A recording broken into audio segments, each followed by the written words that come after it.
Hürmetli vatandaş, bugün leksiyalarımızı başlayımız. Leksiyada Sedagacı Rosa Washington'dan sözleyimiz. Bugün Çeslağı 2020 yıl 5. ayının 6. günü. Hepteki cuma. Vaziyet doğrusudur şunu his kıldık ki hazır konkret bombası mı? Xitayning meselesi, meyli virus meselesi, meyli iqtisadi soda ticaret ve yakasodi urushi meselesi, meyli Xitayga münasebetlik siyaset meseleleri, mesela Şangay, Hong Kong meselesi, Tibet meselesi, Uyg'uriston meselesi, qisqasi Qarapayım tilimizle aytqanda Jungo Xitayning takdiri meselesi. Qistap kelgendek, yaqinlab kelgendek, atrofimizdagi o'zgarish bo'layotgan siyosiy hodisaga, siyosiy muhitga tayyorlanayotgan siyosiy muhitga diqqat qilsangiz, bu vaziyatning qistap kelganligini ko'rasiz, hurmatli vatandosh. Şundaqla Govingoy ettiği 4. ayının 1. günü alemşumul özgürüş dedi. Lekin onun 2. ayının 29. günü alemşumul özgürüşlüğünü bu əməliləşmədi. 4. ayının 1. günü yakınlap geldi. Govingoy'dan başkalarının söz ibarələri qaraganda mı? 4. ayının 1. günü Cumhuriyet Partiyası münasebetli göz birdiğen işler yakınlap geldi.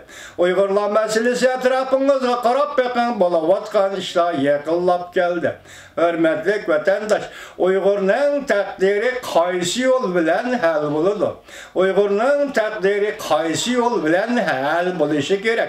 Bu hal buluş jarayoniga Uygurlar qanchalik qatnaştırıldı. Mesela qandaq Uygurlar taklif qilindi qatnaştırıldı. Yoki davlatda asli keltiruvchilar. Zaynes Uygurlar bundaq hareketlerge qatnaştırılamdı, taklif kılınamdı, kılınmamdı. Yoki ularning kötüge tipib chetga chiqarib qo'yamdi.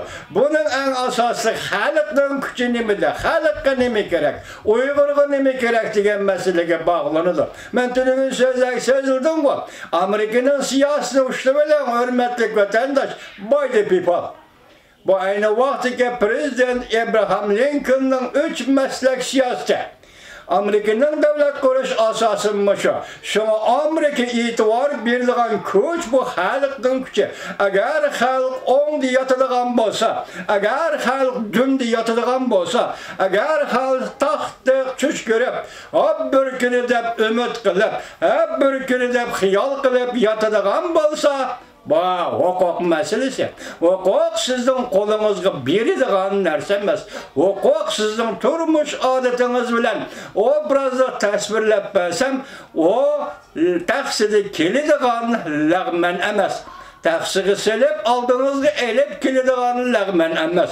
Hukuk bu sizin turmuş adetinizga silik tursam, liganga usub, go'shni ustiga besib aldığınızda elip keladigan palo emas. Hukuk bu kurash. Hukuk bu tartib aladigan narsa. Hech kim sizga mani beraman demaydi.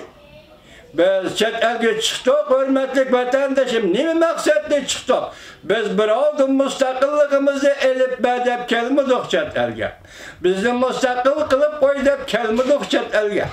Chet eldagi masalan demokratik davlatlar, Amerika boshchiligidagi demokratik davlatlarga iltimos qildik. Biz tarixda davlat qurgan edik. 3 qatam cumhuriyet qurgan edik. Birinchisi bu yo'l bilan halok bo'ldi. İkincisi Stalinning qirg'in qilishi va qurolliq bostirishi bilan halok bo'ldi. Üçüncüsü Stalinning xalqaro shartnomalarida ve bu şartnamalar qatnashgan Amerika, Angliya qatorliq davlatlardan Yalta shartnomasi orqali setildi. Xitoyga qo'shib berildi. Biz bir millat biz. Xitoy bilan tang o'ltirib, tang qopalaymiz. Xitoy qo'lida qizil bayroq ko'taramdi va yoki yulduzliq bayroq ko'taramdi. Biz Uyg'urlar qo'limizda ko'k bayroq ko'tarib, Xitoy bilan yonma-yon tura olamiz. Xitoy bilan tang o'ltirib, tang qopalaymiz. Bizning qurgan davlatimizni qaytarib beramiz. Biz şundak talep, şundak arzular bilen Amerika Qo'shma Shtatlariga keldik. 24 yıldan beri kişilik hukuk faaliyeti kıldık. Bunun ahırkı menzili bir yerden çıkıdı dedik ve şundak kütüp durduk. 24 yıllık kişilik hukuk faaliyetinin ahırkı neticesi yakınlap geldi. Ya uyan bulduğun neticeye ya buyan bulduğun neticeye yakınlap geldi. Nime? Uygurlarga taqdim qiladigan ma'muriy birlik nima? Govingoy yaqindan beri Shangang mustaqil, Tibet mustaqil, Uyg'ur, Xinjiang mustaqil deb tovlaydi. Yaqindan beri bu shuar biroz pasaydi. O ehtimal yoki federatsiyaga yoki yana bir qandaqdir atalmış avtonomiyaga tayyorlik qilayotgan bo'lishi mumkin. Vatandaşlar, biz qabul qilmaymiz. Biz itirazımızı bildirimiz. Biz talep ilticalarımızı bildirimiz. Biz qabul qilmaymiz. Bizning qabul qiladigan yo'limiz, qabul qiladigan prinsipimiz bizning davlatimizni qaytarib beringlar. Davlat qurgan Uyg'urning davlatini qaytarib beringlar. Davlat qurgan Uyg'urning nüfuzini qaytarib beringlar. Davlat qurgan Uyg'urning Daisi Ahmadjon Qosimini qaytarib beringlar va davlat tashkilotini qaytarib beringlar. Davlat qurgan Uyg'urlar 40-yillarda tashkillagan 100 ming kishilik armiyani 80 ming kishilik motorlashgan qism Quruq nima 80 ming kishilik motorlashgan qism, piyodalar qismi, 20 ming kishilik otli qism bizning bu harbiy kuchimizni qaytarib beringlar. Bizning talabimiz shuki, bir inson sifatida talabimiz shuki, Amerika boshchiligidagi g'arb dunyosi davlatlari eng oxirgi qatam qurilgan jamiyatni e'tirof qilishi lozim. Biz odammiz. Dunyoga odam bo'lib turildik. Biz millat, biz dunyoga etnik millat bo'lib shakllandik. Hozir O'rta Osiyo kirayotgan qachondir bir tarixdagi Turkistonimiz, evet. Hozir O'rta Osiyo kirib kelgan millatchilik yoki milliy davlatchilik, hozir O'rta Osiyo kirib kelgan demokratiya, millat o'zining o'rnini millatman deb o'rnidan turadigan bir ideya. Bugun O'rta Osiyo kirib kelgan ekan, Uyg'ur shu ruh bilan o'rnidan dast turib, tarixda 3 qatam qurilgan jumhuriyat dastlab keltirdi. Bu bizning talabimiz, bu bizning fikrimiz, millatning fikri, millatning talabi.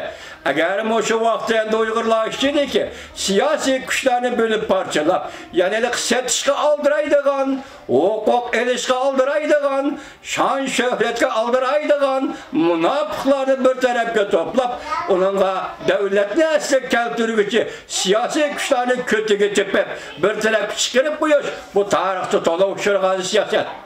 To'la uchragan tarix, to'la yozilgan tarix bu. Kutib turimiz. Herkes yeniklik qilmaymiz. Egir basiq bilan kutib turimiz. Bugun Govingoy Uyg'urlarning ichidagi Xitoy tilini biladigan odamlarni Nyu-York shahriga chaqirdi. Nima ish bor? Biz bunga diqqat qilamiz. Oxirgi gapimiz shu rost gapimizni aytib bo'ldik. Amerika xalqi rost so'zlaydigan xalq. Amerikaga kelib rost so'zlash puristiga erishdik. Rost so'zladik. Bizning bu so'zlarimizni Amerika xalqi qabul qilsa o'zining siyosati, qabul qilmasa yana o'zining siyosati. Qarshi turmaymiz, noroziligimizni bildirmaymiz, lekin o'zimizning iltijosi va talabi umidlarini davlatni asliga keltirishdan iborat Uyg'urning muqaddas prinsipi orqali Amerika xalqiga tushuntiramiz, Amerika xalqiga so'zlaymiz. Vaziyat yetib keldi Uyg'urim. Sen o'shangni yig'adigan vaqt yetib keldi Uyg'urim. Yana bir qatim setilish ehtimoli o'ttirga chiqadigan bo'lsa, sen qaysi yo'lni tanlab olasan Uyg'urim? Masala mana shu.